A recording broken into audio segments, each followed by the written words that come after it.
नमस्कार, स्वागत है आपका। मैं हूं आपके साथ अनंत। आज हम बात करेंगे उस देशद्रोह करने वाले उस शख्स की बात करेंगे कलयुग के उस कंस की जिसने भगवान के चरित्र पर ही सवाल उठाया। बात करेंगे उस शख्स की जो देश और न्यायपालिका को भी ठेंगा दिखाता नजर आता है। हम बात करेंगे सुप्रीम कोर्ट के वकील प्रशांत भूषण की, जो पहले देश को तोड़ने की बात करते हैं, कश्मीर हमारा अंग है उसे पाकिस्तान को सौंपने की बात करते हैं, जिसके लिए हजारों देशभक्तों ने कुर्बानी दी, उसे पाकिस्तान को सौंपने की बात करते हैं। लेकिन अब तो वो सारी मर्यादाओं को तोड़कर भगवान कृष्ण को ही कटघरे में खड़ा करते नजर आए। भगवान के चरित्र पर उन्होंने सवाल उठाया। यह सब सिर्फ नेम और फेम के लिए किया जा रहा है। मीडिया में आने के लिए भगवान को ही सवालों के कटघरे में खड़ा कर दिया गया। प्रशांत भूषण की हर करतूत से उतारेंगे नकाब, बताएंगे कि कौन है देशद्रोही और कौन है कलयुग का कंस।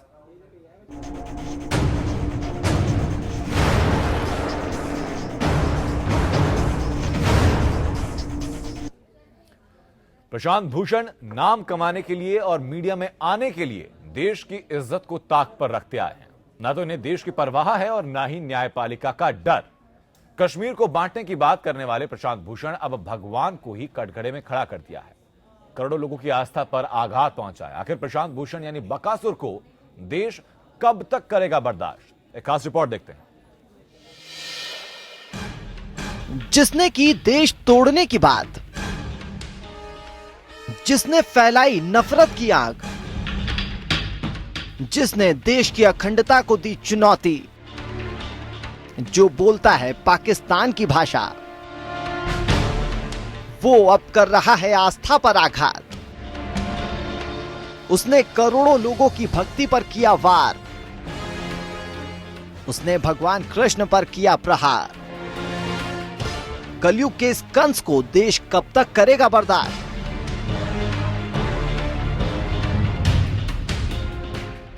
जी हां, हम बात करते हैं कलयुग के कंस यानी प्रशांत भूषण की, जिसने भगवान कृष्ण पर ही सवाल उठाया है, जिसने नाम कमाने के लिए भगवान कृष्ण को कटघरे में खड़ा किया है।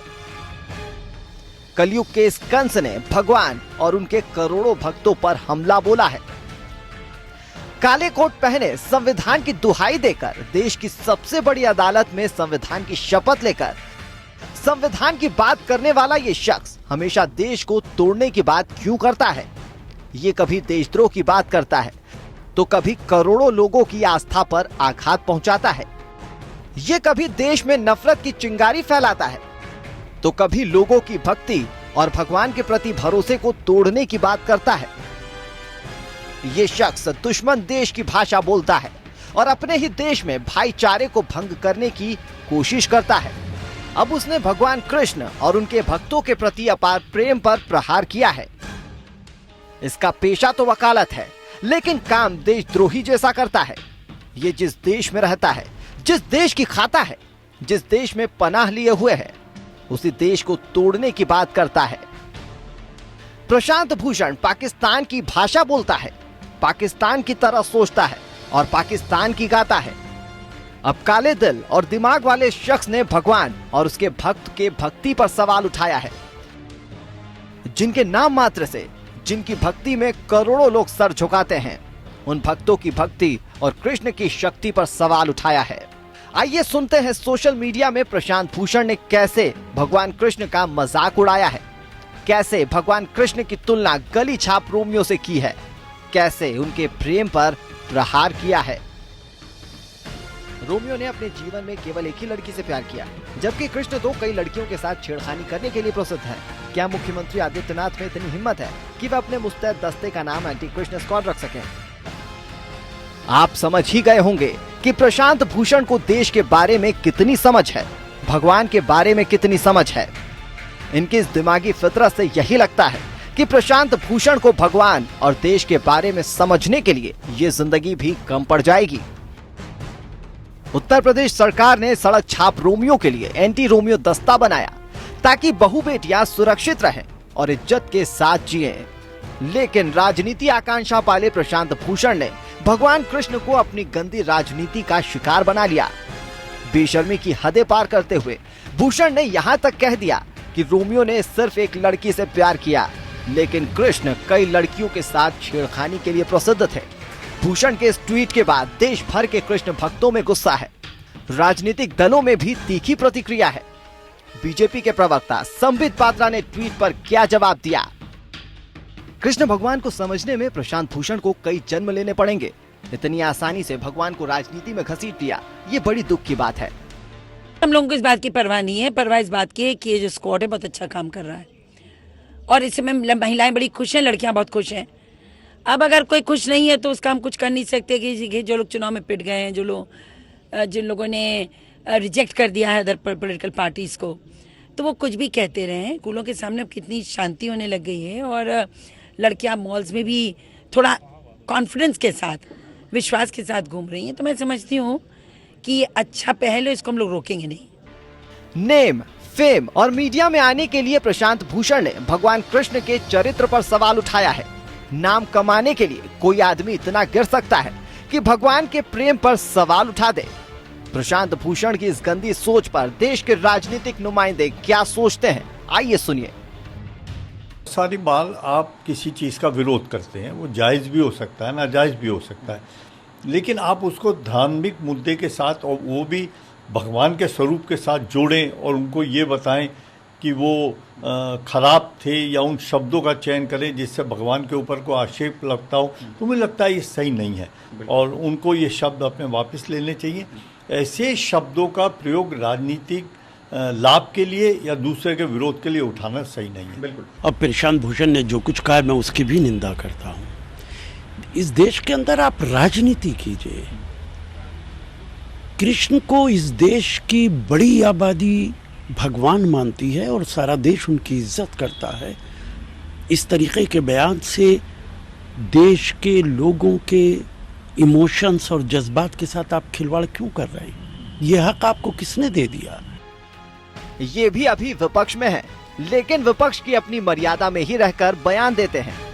लेकिन प्रशांत भूषण ने सारी मर्यादाओं को तार तार कर राजनीति की परिभाषा ही बदल दी, जिसे ना तो देश के बारे में समझ है, ना ही भगवान के बारे में समझ है, ना वो प्रेम की भाषा समझता है, जो नफरत की भाषा समझता है और लोगों को समझाने की कोशिश करता है। वो देशभक्त नहीं, देशद्रोही ही हो सकता है। आखिर देश के खिलाफ जहर उगलने वालों को देश कब तक बर्दाश्त करेगा? भगवान के प्रति करोड़ों लोगों की भावनाओं से खिलवाड़ करने वाले को देश कब तक झेलता रहेगा? कलयुग के कंस यानी प्रशांत भूषण का पक्का इलाज कब होगा?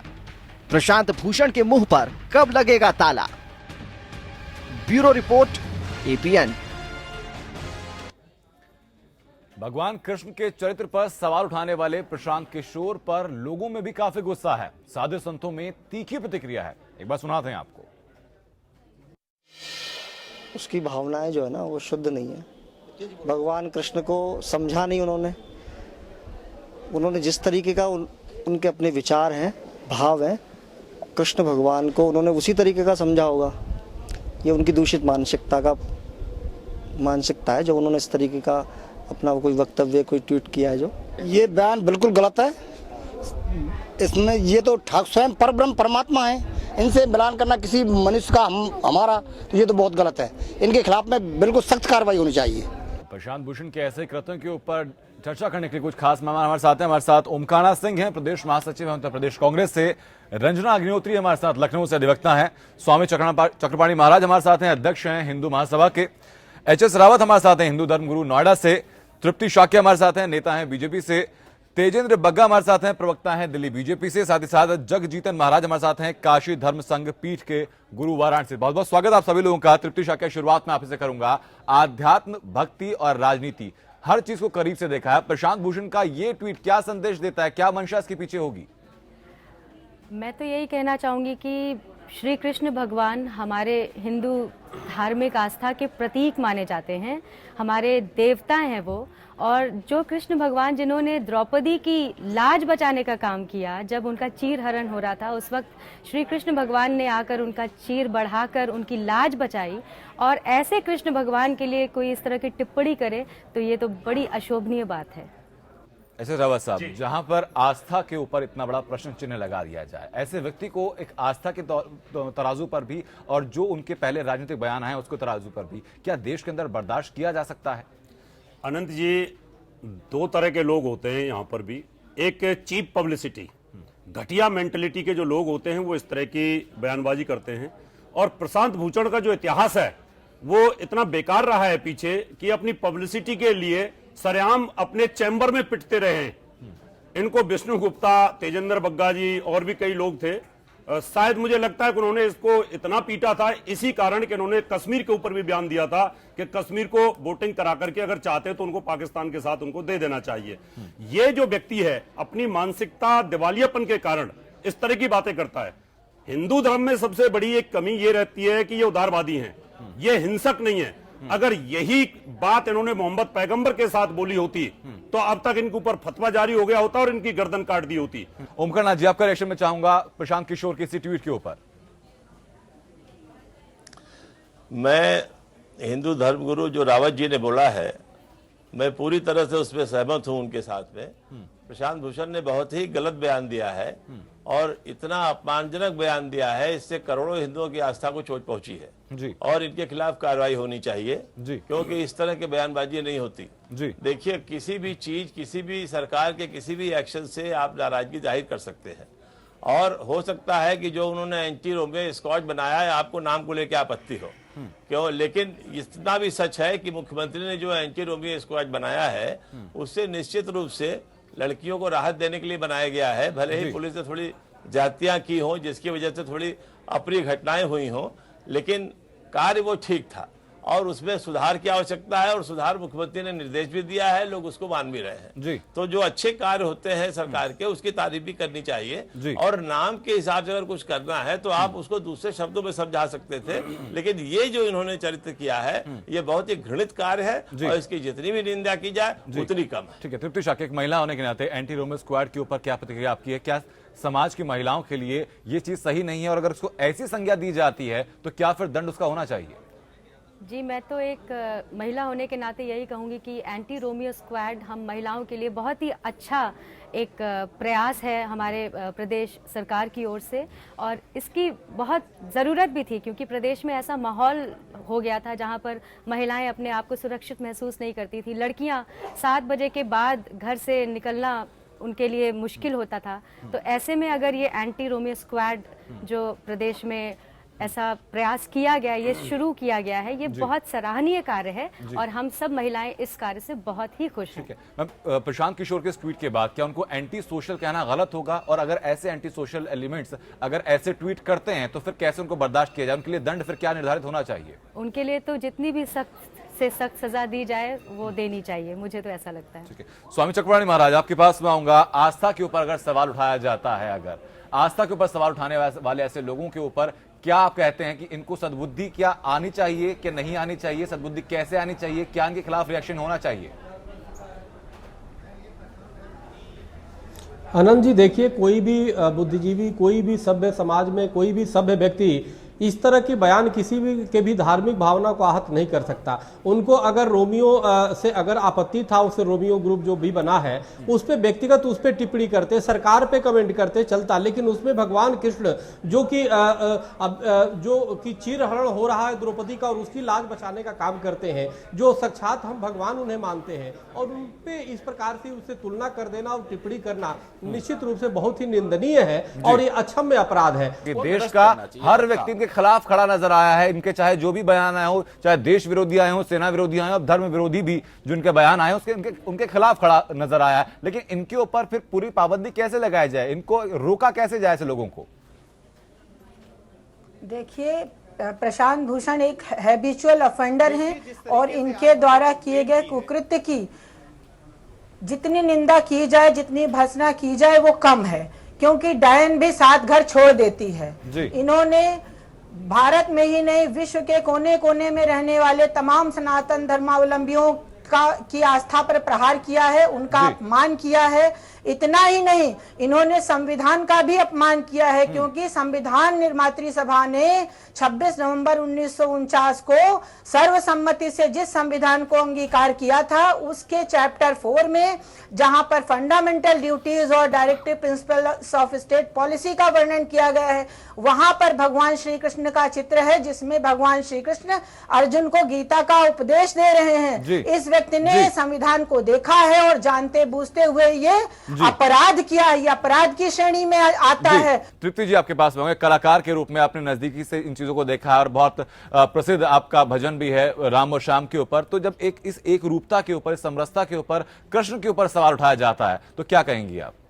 कृष्ण हमारे भगवान हैं और मुझे लगता है कि राजनीति तो बिल्कुल अलग विषय है और हमारे आस्था के प्रतीक देवताओं को राजनीति में लाना ही नहीं चाहिए। वो तो हमारे लिए पूजनीय है, हमारे जीवन का आधार हैं और जो उन्होंने जो घिनौना कृत किया है, इसके लिए तो जितनी निंदा की जाए उतना कम है। तृप्ति जी, दरख्वास्त मेरी आपसे रहेगी, अगर संभव हो पाए तो ये कुछ लाइनें उससे गुनगुना दीजिए, ताकि कम से कम भजन को सुनने के बाद ही कुछ लोगों को सद्बुद्धि आ जाए।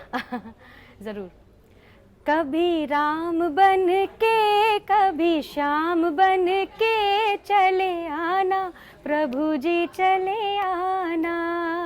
कभी राम बन के कभी श्याम बन के चले आना, प्रभु जी चले आना। जय श्री कृष्ण।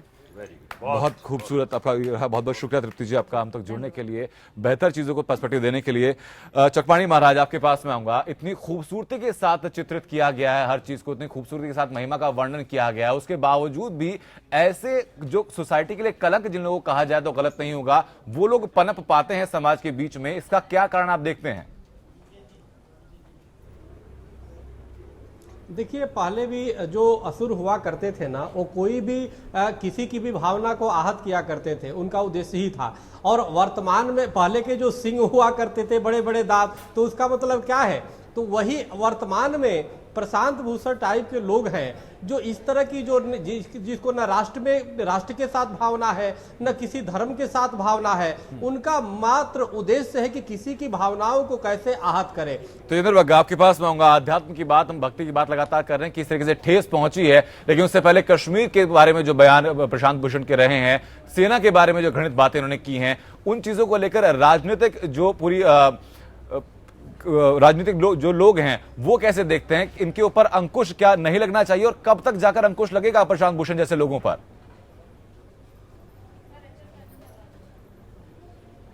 देखिए, इन पे अंकुश लगाने का सीधा तरीका है कि जिस तरीके से आज हमने कानूनी कार्रवाई की कंप्लेन की है, जिस तरीके से देश भर में युवा उठे और हर जगह अपने जो लोकल पुलिस स्टेशन है वहां पर पुलिस कंप्लेन करे। देश भर में सैकड़ों पुलिस कंप्लेन होनी चाहिए। जब प्रशांत भूषण को तभी अकल ठिकाने आएगी जब हर कोर्ट में उनको आदेश दिया जाएगा, जब उनके खिलाफ सम्मन जारी होंगे कि यहाँ आइए और अपने को साबित करिए। आज देखिए, जो प्रशांत भूषण भगवान कृष्ण के खिलाफ ये कह रहे थे, जैसे ही हमने पुलिस कंप्लेन की, उस पुलिस कंप्लेन के बाद उन्होंने कहा कि मेरे बयान को तोड़ के दिखाया जा रहा है। जब तक प्रशांत भूषण इसमें लिखित रूप से माफी नहीं मांगते हैं, उसके बाद उनको मांगनी चाहिए अगर उनको लगता है कि उन्होंने गलत बोला है। लेकिन इस तरीके से जो अब डर के वो कह रहे हैं कि उनके बयान को तोड़ के दिखाया गया, सबने वो जी एच एस रावत हमारे साथ हिंदू धर्म गुरु हैं, उनका सवाल यह कि माफी मांगना क्या काफी होगा, इससे हल हो सकता है? बग्गा साहब, आपका मैंने एक ग्रुप देखा हुआ है और मैं तो धर्म गुरु, आप प्रवक्ता हैं। क्या आपको लगता है कि प्रशांत भूषण के माफी मांगने से समस्या का हल हो सकता है और करोड़ों जो हिंदुओं की भावना आहत हुई है ऐसे धूर्त और राक्षस आदमी के कारण, तो आपको लगता है खाली ये माफी अगर मांग लेता तो हमें मैंने ये नहीं कहा माफी मांगने से हल हो सकता है, मैंने ये बिल्कुल नहीं। अगर ऐसा होता तो हम पुलिस कंप्लेन करते ही नहीं। मेरा कहना है कि प्रशांत भूषण जो ये कह रहे हैं कि वो उनका बयान को तोड़ के दिखाया गया है, उनसे बयान में गलती हुई है, तो कम से कम वो तो इतनी शर्म करे कि माफी मांग ले। हम तो जो पुलिस कंप्लेन है वो कर चुके हैं, पुलिस अपनी कार्रवाई करेगी। और मैं तो देश भर के युवाओं से अपील कर रहा हूँ, देश के हर पुलिस स्टेशन में उनके खिलाफ कंप्लेन होनी चाहिए। जी बिल्कुल। ओमकाना जी, बीजेपी इस बारे में सख्त से सख्त कदम उठाने के लिए बिल्कुल तत्पर है। क्या हम ये उम्मीद कर सकते हैं कि आज जो राजनीतिक वैमनस्यता है, जो दूरियां हैं, उनको बुलाते हुए इस मुद्दे पर कम से कम कांग्रेस भी साथ खड़ी होगी, प्रशांत भूषण के ऊपर कार्रवाई को लेकर अब पहल करेगी कांग्रेस भी? नहीं, मैंने तो अपने पहले बयान में ही निंदा की जी, और हिंदू धर्म गुरु रावत जी के बयान का मैंने समर्थन किया। तो उसमें अलग रहने का कोई मतलब ही नहीं है कि जो अलग रहने की बात की जा रही है जी। जहां तक रोमियो की बात है, जैसा कि अभी अग्निहोत्री जी ने बताया कि जो लगता है कि उन्होंने कहे वो भी मजनू रह चुके हैं, तो ये देखिए रोमियो शब्द जो है, रोमियो शब्द को जो कहा गया है, जो उन्होंने कहा है उसका मतलब समझा दूं। रोमियो कभी अकेले नहीं लिया जाता, रोमियो जूलियट लिया जाता है जी। और ये लड़के लड़कियों की कहानी है जो इटली की कहानी है, और जिसमें वहां के दो राजा थे, लॉर्ड मॉन्टेक और लॉर्ड कॉपुलेट जी। इनकी मॉन्टेक की लड़की थी जूलियट और कॉपुलेट का लड़का था रोमियो, और ये दोनों राजा आपस में एक दूसरे से बहुत दुश्मनी रखते थे, यहाँ तक एक दूसरे की जान मारने के लिए तैयार रहते थे। उसी समय, उस समय जूलियट की उम्र मुश्किल से 13 साल की थी। विलियम शेक्सपियर की कहानी हम सभी लोगों ने पढ़ी है, खैर जी। हाँ, तो मैं यही कह रहा हूँ, इसी बात को कह रहा हूँ। तो ये नाम जो लेने के लिए है रोमियो जूलियट का, इसको ये शब्द से जो आपत्ति कोई करे तो माना जा सकता है भाई आपत्ति की जा रही है, लेकिन इसकी तुलना आप भगवान से कर दे, अनंत से कर दे, तो ये तो मतलब मूर्खता की पराकाष्ठा है। इसलिए इसमें तो हर हालत में उनके खिलाफ एक्शन होना चाहिए, और जो बग्गा साहब ने लिखा है हम उसका समर्थन करते हैं और वो करें जो कर सकते हैं। ठीक है, तेंद्र बग्गा जी, अब क्या हम उम्मीद करें कि कितनी जल्द प्रशांत भूषण के ऊपर कार्रवाई होगी? नहीं, देखिए हमने कंप्लेन कर दी है, पुलिस से हम इस पे दबाव डालेंगे कि इस पे जल्द से जल्द कार्रवाई हो, और ऐसे जो भी लोग जो ऐसे करोड़ों हिंदुओं, करोड़ों देशवासियों को भावनाओं को ठेस पहुंचाने का कार्य किया है, जल्द से जल्द इन्हें सलाखों के पीछे डालना चाहिए, ताकि कोई भी व्यक्ति आज के बाद इस तरीके के घटिया बयान देने की हिम्मत न कर सके, और जो करोड़ों हिंदू ना ला पाए। जी बिल्कुल वाजिब बात आप तेजिंदर जी कहिए कि इनके ऊपर सख्त से सख्त कार्रवाई होनी चाहिए, और ऐसी कार्रवाई जो कि दूसरों के लिए उदाहरण बन जाए कि कोई व्यक्ति अगर ऐसे घृणित सोच अपने मन में लाता भी है तो उसकी रूह कांप जाए कि उसका अंजाम क्या होने वाला होगा। बहुत बहुत शुक्रिया तेजिंदर जी आपका हम तक जुड़ने के लिए और बेहतर अपना व्यूज बारे में रखने के लिए। तो वहीं प्रशांत भूषण पर आम लोग और बुद्धिजीवी क्या सोचते हैं, सुनवाते हैं आपको। कुछ लोगों को मीडिया में बने रहने की आदत हो गई है, अगर वो ना आए तो कुछ न अपने पर ही न्यूज़ बनवा लेते हैं, तो उसके बारे में कुछ नहीं कहा जा सकता है। ऐसे लोगों को अगर मीडिया इग्नोर करना शुरू कर दे तो शायद उनकी भाषा भी बंद हो जाए। उत्तर प्रदेश सरकार के द्वारा एंटी रोमियो का सवाल है, ये छेड़छाड़ के संदर्भ में है, प्यार के खिलाफ उत्तर प्रदेश के मुख्यमंत्री नहीं है, और न उसका ये संदेश है कि हम प्यार करने वालों के खिलाफ हैं। उन्होंने कई बार कहा भी है कि जो लोग सहमति से, स्वेच्छा से बैठे हुए हैं उनके खिलाफ कुछ नहीं किया जाना चाहिए, लेकिन उसको भगवान श्री कृष्ण के साथ जोड़कर, पौराणिक चीज़ों को जोड़कर, ये सिर्फ अपने आप को इनकी विकृत मानसिकता दिखाती है। देखिए आजकल जिस तरह का माहौल चल रहा है वो ये सही है एंटी रोमियो, पर मेरे हिसाब से अगर दो लोग म्यूचुअल अंडरस्टैंडिंग के साथ एक जगह हैं तो ये अगर उसको परेशान करा जा रहा है तो ये गलत है। नहीं, इस चीज़ को हम नहीं मानते हैं। एक लड़की से प्यार होता है ये तो सही है, मगर एंटी रोमियो बनाना भी ठीक है, मगर अगर दोनों लोग मर्जी से घूम रहे हैं तो उनको टच नहीं करना चाहिए। मेरे हिसाब से ये जो बयान है ये बहुत ही बेफिजूल है, इसका एंटी रोमियो स्क्वाड से कोई लेना देना नहीं। ये सिर्फ एक बयानबाजी है जो कि उन्होंने सिर्फ बोल दिया है, खुद भी शायद उन्होंने नहीं सोचा कि वो क्या बोल रहे हैं। First of all Krishna ji को हम इन सब चीज़ों से कंपेयर नहीं कर सकते। दूसरी चीज़, एंटी रोमियो स्क्वाड एक कॉज के लिए है, प्लस ये एक एंटी रोमियो स्क्वाड है, ना कि एंटी रोमियो जूलियट स्क्वाड। तो आई थिंक ये जो बयान है इसका इस चीज से कोई लेना देना नहीं है। आम जनता क्या सोचती है प्रशांत भूषण के इस बयान के बारे में, बुद्धिजीवी वर्ग क्या सोचते हैं, राजनीतिक अमला क्या सोचता है, तमाम चीजें लगातार आपको हम दिखा रहे हैं। जगजीतन राम महाराज, आपके पास मैं सर आऊंगा। जब एक तबका लगातार, एक बड़ा तबका, जबकि हर एक व्यक्ति इस चीज का विरोध कर रहा है, प्रशांत भूषण चाहे जो भी बोलते रहे, वो प्लेबिसाइड की बात करते हैं, कश्मीर में जाकर देश विरोधी, देश को तोड़ने की बात करते हैं, जिस कश्मीर के लिए लाखों जवानों ने अपनी शहादत दी है, यहां पर भी अपनी सस्ती राजनीति, लोकप्रियता के लिए वो लोग यहां पर चमकाने पहुंच चुके। अब ऐसे लोगों को बाहर का रास्ता कैसे दिखाया जाए?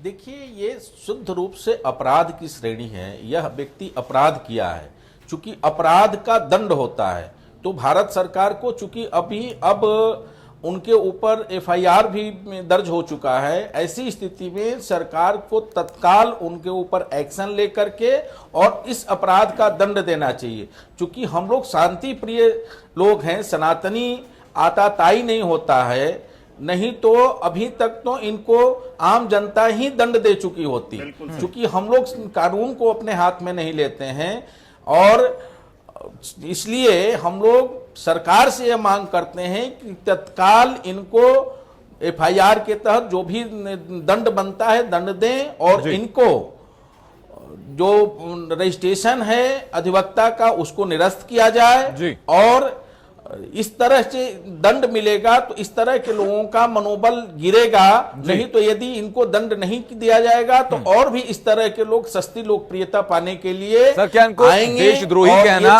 गलत होगा? जगदीश महाराज जी, लोकप्रियता बढ़ रही है तो हम इस तरह के उल जलूल बनवा जी सर क्या इनको देशद्रोही कहना गलत होगा? यह आदमी सस्ती लोकप्रियता पाने के लिए किसी को छोड़ने के लिए तैयार नहीं है तो निश्चित रूप से यह व्यक्ति राष्ट्रद्रोही है और राष्ट्रद्रोह का मुकदमा चला करके और इस आदमी को दंडित करना चाहिए सरकार। स्वामी चकवाणी महाराज, आपके पास मैं आता हूं चीजों को लेकर। हर धर्म में राष्ट्र को सर्वोपरि बताया गया है कि राष्ट्र की जो रक्षा है, सुरक्षा है, मान सम्मान है, हर धर्म में उसको प्रमुख बताया गया है। एक ऐसा व्यक्ति जो कि राष्ट्र के खिलाफ भी बोलता है, धर्म के खिलाफ भी बोलता है, तो क्या राक्षसी प्रवृत्ति, व्याभिचारी प्रवृत्ति यही नहीं होती? मानव योनि के अंदर क्या राक्षसी प्रवृत्ति कहना गलत होगा प्रशांत किशोर की?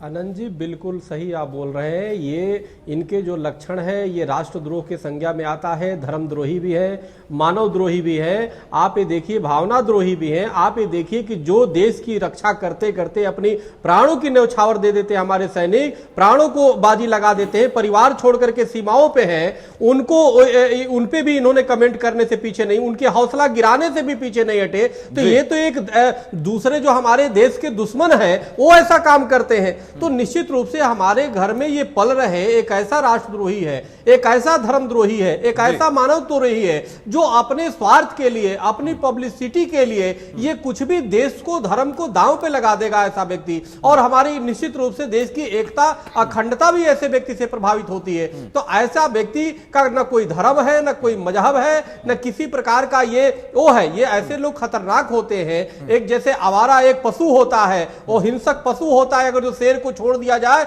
जंगल के शेर को, तो खूंखार होता है, किसी को भी काट खाएगा। उसी प्रकार से ये किसी न इनका धर्म है, न कोई मजहब है, न कोई राष्ट्र है इनके लिए। ये कोई माने, इनकी तो जांच होनी चाहिए कि आखिर कहां से ये संचालित ये हो रहे हैं। ऐसे लोगों को अब क्या इनको दंड मिलना चाहिए?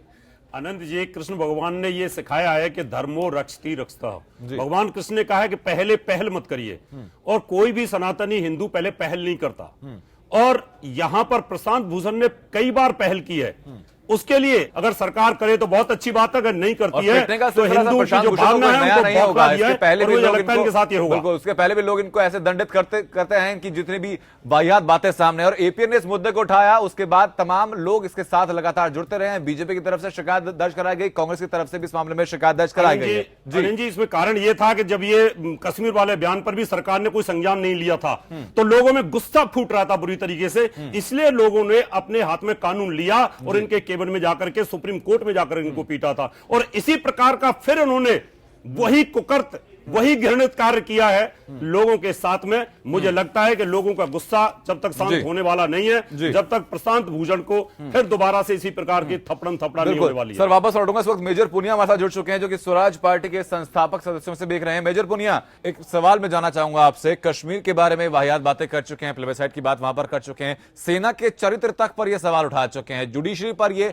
अनर्गल आरोप लगा चुके हैं, अब धर्म और आस्था को भी ये नहीं बख्श रहे हैं। आखिरकार इन लोगों की हिमाकत ऐसे हो कैसे जाती है? सपोर्ट क्या रहता है? देखिए जनाब, मैंने तो खुद ने इनके ऊपर सुप्रीम कोर्ट में केस कर रखा है कि ये एक राष्ट्र विरोधी व्यक्ति हैं, और शायद जो मेरे वकील हैं वो केस 1 तारीख तो पढ़ भी चुकी है उसकी, और आगे भी आने वाली है। और मैं चाहूंगा कि सुप्रीम कोर्ट जल्दी ही इस पे डिसीजन दे, क्योंकि इन लोगों का एक ही मकसद है कि जैसे बाकी आपके पैनलिस्ट जो बोल रहे हैं, मैं उनकी बात से बिल्कुल वाकफियत रखता हूँ कि इन लोगों को एक की पॉपुलरिटी चाहिए। दूसरी चीज, ये इस देश के हित के लिए काम नहीं कर रहे हैं। ये बाहर, देश से बाहर बैठी भी जो ताकतें हैं, जो देश के अंदर अलगाववाद फैलाना चाहती हैं, धर्म के नाम पे, जात के नाम पे, भाषा के नाम पे, राज्यों के नाम पे, या लोगों के किसी भी गरीब या किसी भी मुद्दे को भड़का के देश के लोगों में एक डिवीजन पैदा करना चाहते हैं। और ये उनका सर, क्या देश की सॉवरेनिटी और इंटीग्रिटी के लिए खतरा नहीं है प्रशांत भूषण जैसे लोग? आपके मुंह से मैं जब सुन रहा हूं तो ये पूरे देश तक ये आवाज जानी चाहिए कि देश की एकता, अखंडता और संप्रभुता के खिलाफ हैं लोग। मैं आपको कड़े शब्दों में कहना चाहूंगा कि ये बात मुल्क के हर युवा तक पूछनी चाहिए। जिन लोगों को ये पता नहीं है कि ये लोग क्या कर रहे हैं। उन लोगों को पता चलना चाहिए कि ये किसी के सगे नहीं है। और ये पहली बार नहीं है जब प्रशांत भूषण ने इस तरीके की अनर्गल बातें की हुई हों। इससे पहले भी लगातार ऐसी बातें प्रशांत भूषण के मुंह से हम सुनते आए हैं और लगातार एपीएमसी के खिलाफ आवाज भी उठाता रहा है। हमारे नंबर लगातार आप स्क्रीन पर आपके फ्लैश हो रहे हैं। इन नंबर पर सीधे आप फोन करके हमसे जुड़ सकते हैं और अपनी राय इस बारे में रख सकते हैं कि प्रशांत भूषण का ये ट्वीट, प्रशांत भूषण के पहले के बयान क्या मायने रखते हैं, क्या हैसियत है प्रशांत भूषण जैसे व्यक्तियों की भारत के अंदर। ओमकार नाथ जी, यही सवाल मेरा आपसे भी रहेगा कि क्या हैसियत है प्रशांत भूषण जैसे लोगों की भारत के अंदर। इनकी आपने देखा कि जैसे ही एक जरा सी गलती इन्होंने की, देश के सभी धर्म के लोग एक साथ हो गए। सिख भी एफआईआर करा रहा है, मुसलमान भी एफआईआर करा रहा है, हिंदू तो बहुत शांत स्वभाव का है, उसने तो खाली अपना क्रोध ही व्यक्त किया। लेकिन इसलिए जहां इस तरह के लोग हो जो देश की आन बान शान के लिए मर मिटने को तैयार हो, वहां एक प्रशांत या हजारों प्रशांत कुछ नहीं कर सकते हैं। इसलिए आप इसकी चिंता छोड़िए और ऐसे प्रशांत बहुत आते रहेंगे और जाते रहेंगे। इनको कानून अपना काम दिखाएगा। और देखा आप किस तरह से उत्तर प्रदेश कांग्रेस के प्रवक्ता जिशान हैदर ने, किस प्रकार से भारतीय जनता पार्टी के प्रवक्ता बग्गा जी ने एफआईआर कराई है जाके, ये काबिले तारीफ है और इनको उसकी सजा मिलेगी। बिल्कुल। रंजना अग्निहोत्री, कानून का रोल यहां पर बहुत अहम होता नजर आ रहा है कि ऐसे लोगों को कानून के तहत सजा मिलनी ही चाहिए। कैसे मिलेगी? जी, ये देश की आंतरिक सुरक्षा पर भी बहुत बड़ा खतरा पैदा हो रहे हैं, क्योंकि ये अपने कुकृत्यों के द्वारा जिस तरीके के बयान रेगुलर देते चले आ रहे हैं, उनसे व्यक्तियों की धार्मिक भावनाएं भड़कती हैं, राष्ट्रद्रोही भावनाएं भड़कती हैं, जिससे कि देश में दंगे होने की पूरी संभावना है। और जानबूझकर दंगे फैलाने का कुकृत्य करना आईपीसी के अंतर्गत दंडनीय है। इनको पता चल जाएगा कि देश की आंतरिक सुरक्षा के साथ खिलवाड़ करने का ऐसे लोगों को नाको चलवाना बेहद जरूरी हो जाता है। जसरावत साहब, जिनके नाम मात्र से करोड़ों लोग भक्ति में सर झुका लेते हैं, उनकी शक्ति पर सवाल उठाया जाता है। आखिरकार क्यों ना रोका जाए लोगों, क्यों उनको इनका बहिष्कार ना किया जाए और कैसे किया जाए, इनके गिरबान तक पहुंच कैसे बनाई जाए? एक तो ये धूर्त वकील हैं और ये कानून को जानते हैं कि किस प्रकार से कानून के साथ खिलवाड़ की जा सकती है, इसलिए ऐसा काम करते हैं। इनको पता है कानून में सजा मिलते मिलते शायद इस दुनिया में ना रहें।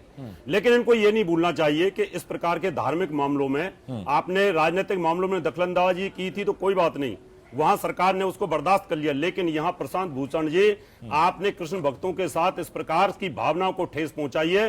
कहीं ऐसा न हो कि कृष्ण के फॉलोअर ही आपकी गर्दन काट दें। अगर यहां पर कानून के हाथ बंधे हमारे ना होते तो शायद आपकी गर्दन उड़ा दी जाती, जिस प्रकार से आपने हिंदू की भावनाओं के साथ खिलवाड़ किया है। जी, कि हर धर्म का व्यक्ति इस वक्त सामने खड़ा हुआ है, चाहे वो सिख हो, चाहे वो हिंदू हो, चाहे मुस्लिम हो, इसकी मुखालफत सभी लोग कर रहे हैं। ओमकार नाथ जी, आपके पास मैं आता हूं। राजनीति क्या इतनी ओछी हो चुकी है कि ऐसे हाथखंडों का प्रयोग आपको करना पड़े? अगर जैसा कि अश्विनी उपाध्याय ने कहा कि एमसीडी चुनाव के तहत ये पॉपुलैरिटी का, पब्लिसिटी का स्टंट खेला गया है।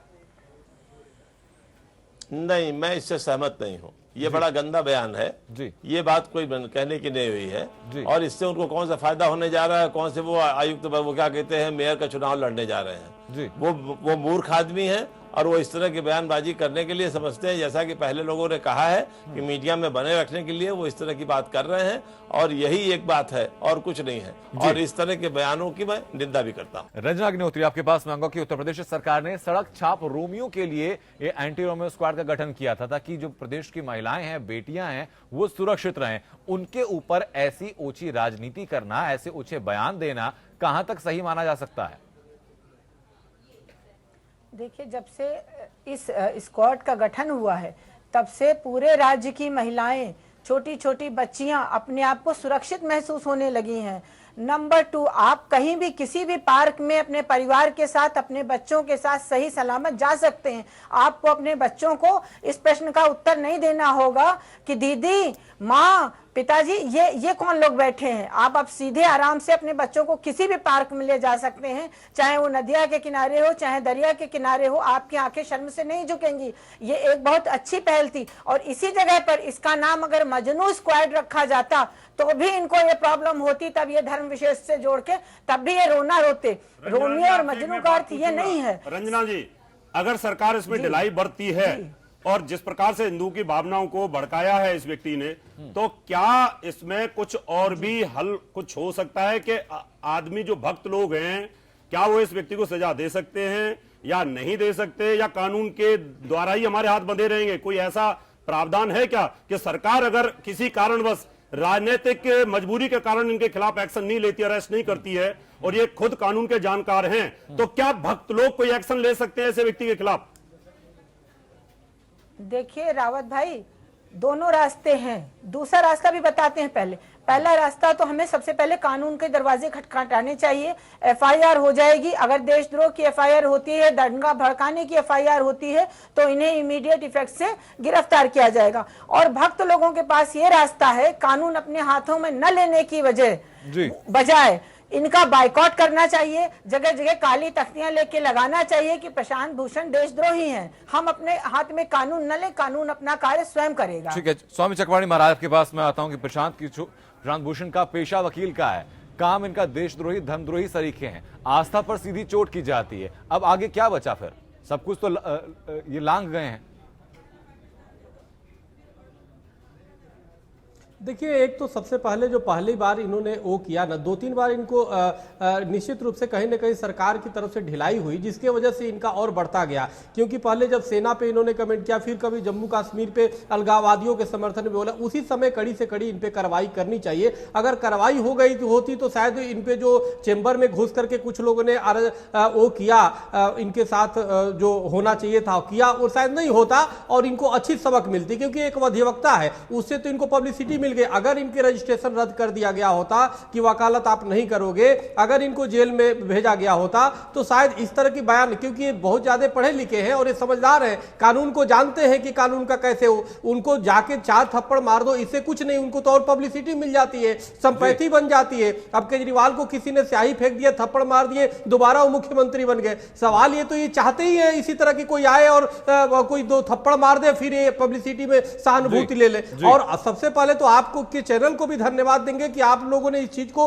उठाया है बड़ी संजीदगी से, और पूरी उनके मटेरियल को करेक्ट करके आपने जो दिखाया है बहुत ही अच्छा है, ताकि पिछले भी जो इन्होंने किया उसको याद दिलाया है। क्योंकि हमारी देश में सबसे बड़ी समस्या यह है कि लोग जो पुरानी गलती होता है उसको भूल जाते हैं, तो इसको भूलने के लिए अभी सभी को जोड़ करके इनको सजा मिलनी चाहिए। तत्काल सरकार इन्हें गिरफ्तार करके और इन पे सभी धाराएं, राष्ट्रविरोधी धारा भी लगाए और धार्मिक को सामने रखा जाए। और मीडिया के लोकतंत्र के चौथे स्तंभ होने के नाते हमारा भी फर्ज बनता है कि ऐसी चीजों को सामने रखा जाए। रावत जी, आपके पास मैं लौटूंगा, उससे पहले आपके दर्शकों को बता दें हम कि उत्तर प्रदेश के कैबिनेट मंत्री और उत्तर प्रदेश सरकार के प्रवक्ता सिद्धार्थनाथ सिंह ने प्रशांत भूषण के बयान पर कहा कि उन्होंने रोमियो जूलियट की किताबें पढ़ ली हैं, उन्हें आध्यात्मिक पुस्तकें पढ़नी चाहिए थी।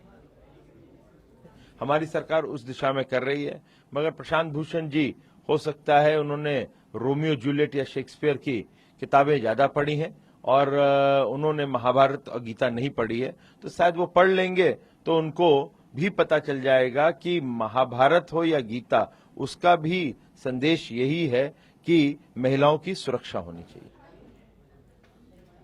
अच्छा रावत जी, आप कुछ कहना चाह रहे थे इस मामले में?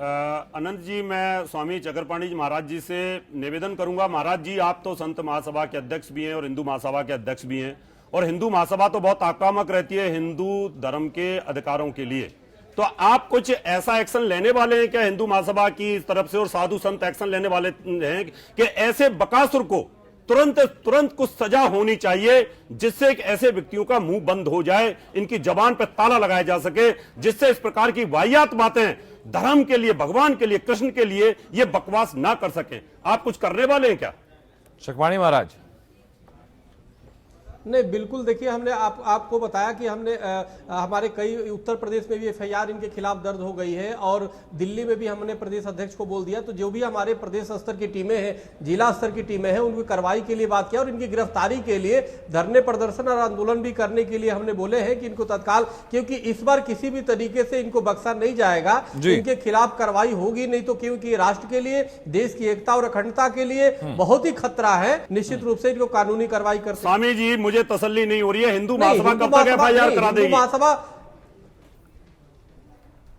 मैं चाहता हूं कि हिंदू महासभा एफआईआर करा रही है, पूरे देश में यहां से पत्र जा चुका है और हर जगह टीमें जो है एफआईआर अपने अपने स्थानों पे कराएगी और इनके खिलाफ कार्रवाई भी करने की। बहुत बहुत धन्यवाद। जगजीतन महाराज जी, आपके पास मैं आऊंगा कि जब किसी की आस्था के ऊपर प्रहार किया जाए तो एक भक्त क्या करे? ये सिर्फ इंतजार करे कि अगली दफा कोई व्यक्ति ऐसा ना बोल पाए कि उसको फिर मुंहतोड़ जवाब देना भक्त की मजबूरी हो जाती है, और जवाब फिर किस भाषा में दिया जाए? देखिए, हम लोग तो शांति प्रिय जनता हैं, हम लोग तो ऐसे भक्त हैं जो कानून को अपने हाथ में नहीं लेते हैं जी।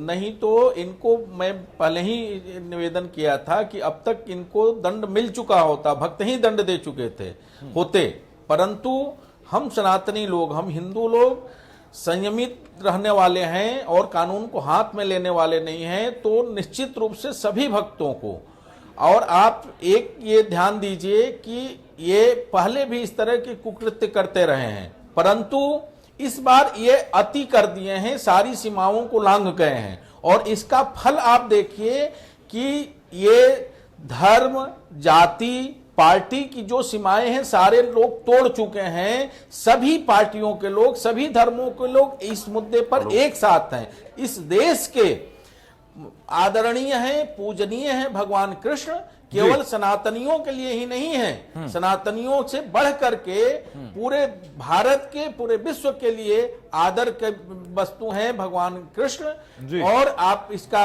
उदाहरण देख रहे हैं सामने कि सारी सीमाएं पार्टी की, धर्म की, जाति के तोड़ करके एक साथ खड़े हैं लोग, और प्रशांत भूषण की निंदा कर रहे हैं लोग, और तत्काल सभी लोगों को मिल करके इनका सामाजिक बहिष्कार करना चाहिए और एफआईआर जगह जगह दर्ज कराना चाहिए, और यह सरकारों से मांग करना चाहिए, और यह सरकारों पर दबाव बनाना चाहिए कि तत्काल इनको दंड दिया जाए कि आगे से इस तरह के कुकृत्य करने के लिए यह साहस न उठाएं। और यही नहीं, इस तरह के और भी कोई व्यक्ति इस तरह का कुकृत्य करने का साहस न कर। ओमकार जी, ऐसी जिस दौर में हम लोग हैं, ऐसे दौर में कैसे, क्या संभावना है, आप देखते हैं कि किस तरीके से ऐसे लोगों को दंडित किया जाए?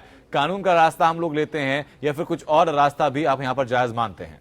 देखिए, हम जगजीतन महाराज जी की बात से पूरी तरह से सहमत हैं, और जो उन्होंने कहा है कि इनका सामाजिक बहिष्कार किया जाए, वही सबसे बड़ी चीज है, वही सबसे बड़ा इनको दंड होगा, और जो कानूनी कार्रवाई है वो इनके खिलाफ की जाए जी। और रावत जी को मैं कहूंगा धैर्य रखें, और कानून को अपने हाथ में लेने पर हमारे में प्रशांत भूषण में कोई अंतर नहीं रह जाएगा जी। ठीक है, रंजना अग्निहोत्री, कानून की जब बात आती है तो हम लोग ये देखते हैं कि पेंडेंसी ऑफ केसेस लगातार बढ़ती है, तो ऐसी परिस्थितियों में क्या ऐसे जो मामले आते हैं उनको प्रायोरिटी पर रखकर पहले इनके बारे में सुनवाई होनी चाहिए, पहले ऐसे लोगों को सही सबक सिखाया जाना चाहिए कि नहीं?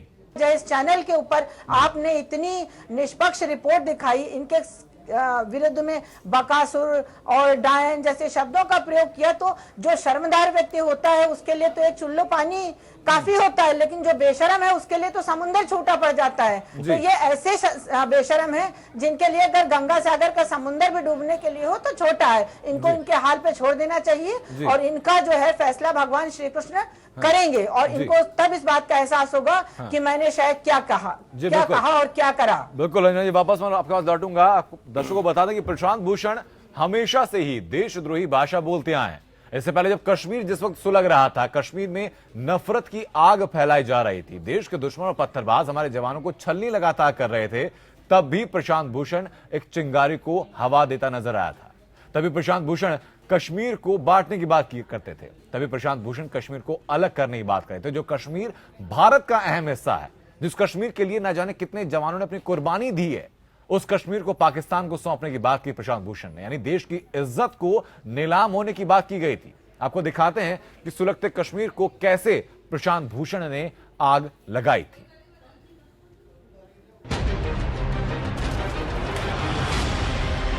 जम्मू कश्मीर भारत का अभिन्न अंग है, लेकिन चंद लोग इसे देश का हिस्सा मानने से इनकार करते हैं।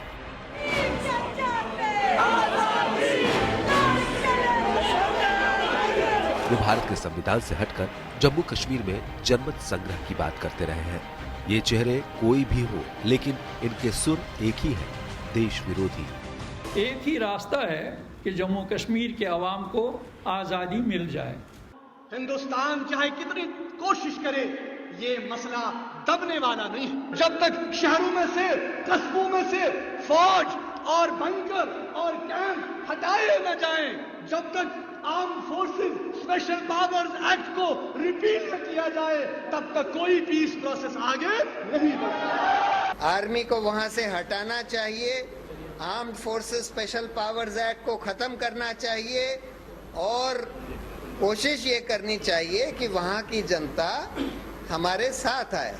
अगर उसके बाद भी हमारे साथ नहीं है, अगर वो जनता वहाँ की ये चाहती है कि भाई हम अलग होना चाहते हैं, तो मेरी राय ये है कि वहाँ पर प्लेबिसाइट कराकर अगर वो अलग होना चाहते हैं तो उनको अलग होने देना चाहिए। इनमें से दो नेता तो जाहिर तौर पर देश विरोधी हैं, लेकिन प्रशांत भूषण तो इसी देश के नामी वकील हैं। प्रशांत भूषण की रोजी रोटी भी इसी देश से चल रही है, लेकिन इनके सुर अलगाववादियों से पूरी तरह मेल खाते हैं। आतंक के पोस्टर बॉय रहे बुरहान वानी की मौत पर भी प्रशांत भूषण का दिल पसीज गया था। वो टेररिस्ट होगा, लेकिन उसका ये मतलब नहीं है कि आप उसका फेक एनकाउंटर में उसको मार दें। देश का कानून, ये आज़ादी सिक्योरिटी फोर्सेस को नहीं। केवल याकूब मेनन की बात नहीं है। अभी बुरहान वानी के बारे में कह रहे थे कि फेक एनकाउंटर, क्या कहना चाहते हैं? हमारी जो फौज है वो चोर है, हमारी फौज गलत काम करती है, हमारी फौज जो बेगुनाह हैं उनको गोलियों से भूनती है, ये कहना क्या चाहते हैं? ऐसा ना हो प्रशांत भूषण जी जो इस प्रकार के बयान देते हैं, एक दिन वो पछतावे की आग में ऐसा जलें कि अपना मुंह भी ना देख पाए। यह भी कहना चाहूँगी, क्योंकि मैं खुद एक फौजी परिवार से आती हूँ, कि इस प्रकार के बयान जो देते हैं प्रशांत भूषण जैसे लोग, उनसे मनोबल नहीं टूटता है, कहीं ना कहीं हताशा थोड़ी सी ज़रूर आती है। पर मेरे और आप जैसे लोग खड़े हुए हैं जो उनके मनोबल को आगे बढ़ाते हैं और मजबूत करते हैं। हाफिज सईद भी बुरहान वानी के एनकाउंटर को लेकर हो हल्ला कर रहा है। हाफिज सईद तो भारत का दुश्मन है, लेकिन प्रशांत भूषण तो देश के नागरिक हैं। इस देश ने इन्हें इज्जत, शोहरत, पैसा सब दिया, फिर ऐसे बयान क्यों? क्या प्रशांत भूषण जैसे नामी वकील के ये बयान आतंकियों के हौसले को नहीं बढ़ाता है? Bureau report, APN।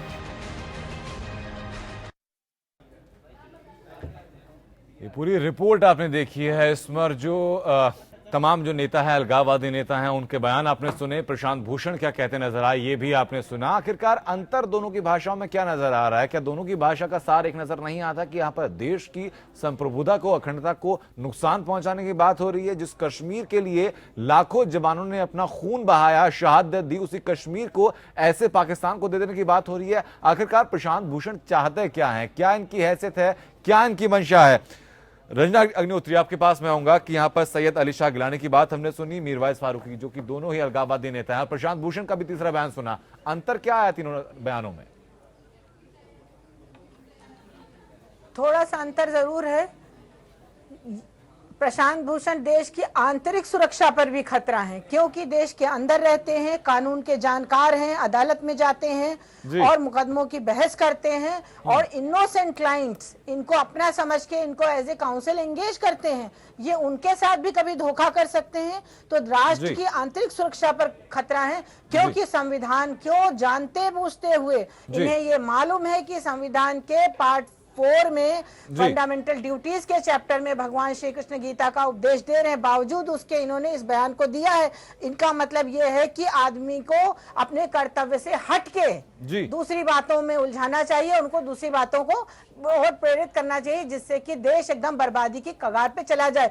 इनको मालूम है कि हमारा राष्ट्र आज इतना मजबूत हो गया है कि विश्व के कोने कोने से भारत की बातें हो रही हैं, भारत के प्रधानमंत्री, यशस्वी प्रधानमंत्री की बातें हो रही हैं, और पूरा विश्व डरने लगा है। किसी ने इनको एज एजेंट यूज करा है, या इन्होंने स्वयं सोचा कि क्यों ना भारतीय संस्कृति को तोड़ा जाए, क्योंकि हमारे देश एज एजेंट की जो बात कही, मैम इस पर हम लगातार बात करेंगे। आपकी जो बात कही थी अभी रंजना अग्निहोत्री जी ने कि ऐसे लोगों को एजेंट की तरह भी इस्तेमाल किया जा सकता है, इसकी संभावनाओं कहां तक नकारा जा सकता है? अनंत जी, समस्या यह है, रंजना की बात की भी इज्जत करता हूं और हमारे जो पैनलिस्ट हैं उनकी बात की भी मैं इज्जत करता हूं।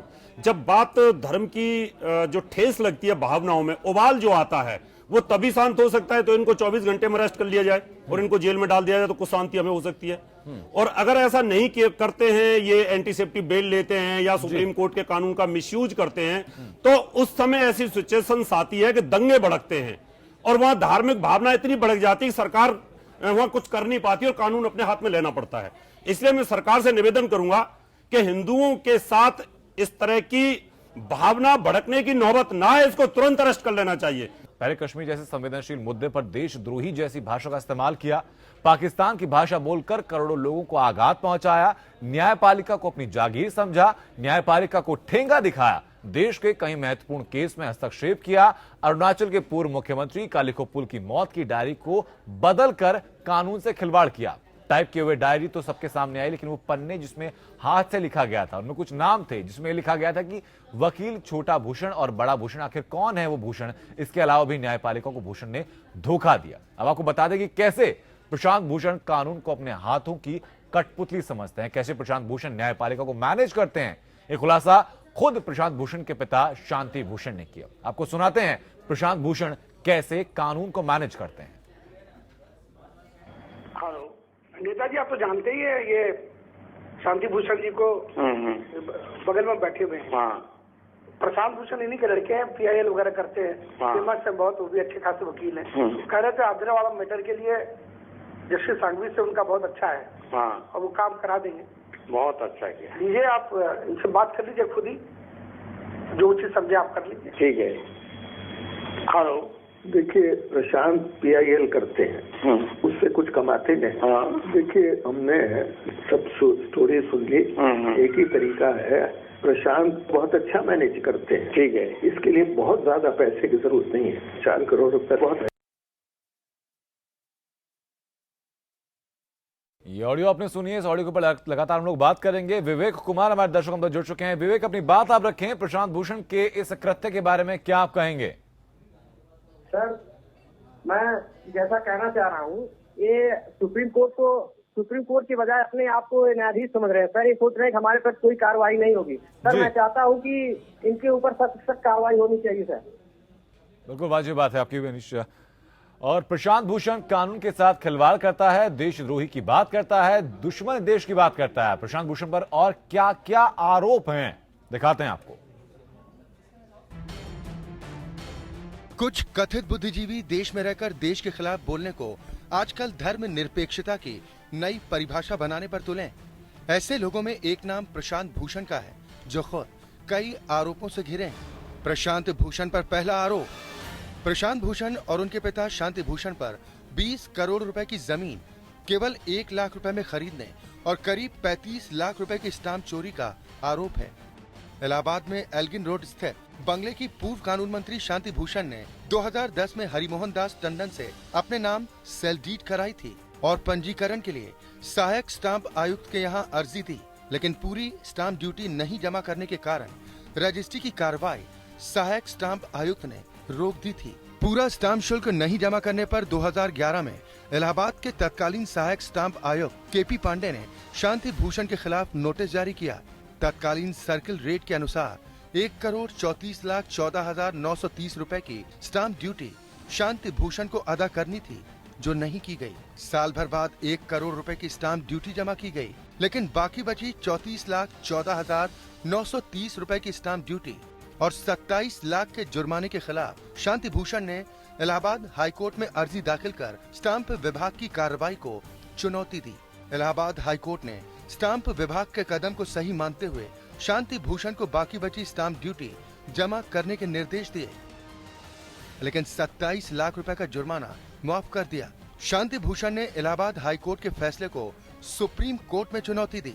सुप्रीम कोर्ट ने फिलहाल स्टाम्प ड्यूटी जमा करने पर स्टे दिया हुआ है। प्रशांत भूषण पर दूसरा आरोप, मामला यहीं खत्म नहीं होता। तथाकथित बुद्धिजीवी प्रशांत भूषण और उनके पिता शांति भूषण के खिलाफ यूपी के नोएडा में ऊंची कीमत वाली जमीन फार्म हाउस के लिए आवंटित किए जाने का मामला भी सामने आया। 2009 में शांति भूषण को उत्तर प्रदेश सरकार ने 10,000 वर्ग मीटर जमीन आवंटित की, जिसकी कीमत कई करोड़ है। आरोप है कि आवंटन की प्रक्रिया में कोई पारदर्शिता नहीं बरती गई और ये भी नहीं बताया गया कि किस आधार पर ये जमीन दी गई। प्रशांत भूषण पर तीसरा आरोप, प्रशांत भूषण की हिमाचल प्रदेश के कांगड़ा में खरीदी गई जमीन भी विवादों में। प्रशांत भूषण को कुमुद भूषण शैक्षणिक सोसाइटी के लिए कांगड़ा जिले के पालमपुर कस्बे में 4.68 हेक्टेयर जमीन खरीदने की इजाजत मिली थी, लेकिन जिस उद्देश्य से जमीन खरीदने की अनुमति सोसाइटी को भू सुधार कानून की धारा 118 के तहत दी गई थी, उसकी शर्तों का पालन सोसाइटी ने नहीं किया और 2 साल के भीतर जमीन का उपयोग नहीं किया गया। प्रशांत भूषण पर चौथा आरोप, PIL दाखिल करने में भी प्रशांत भूषण का कोई जवाब नहीं है। हर बात पर PIL दाखिल करना उनके लिए आम बात है। सुप्रीम कोर्ट में chief justice T S. Thakur, justice A K. Sikri और जस्टिस आर. भानुमति की बेंच ने प्रशांत भूषण की centre for public interest litigation यानी CPIL की विश्वसनीयता पर सवाल भी उठाए थे।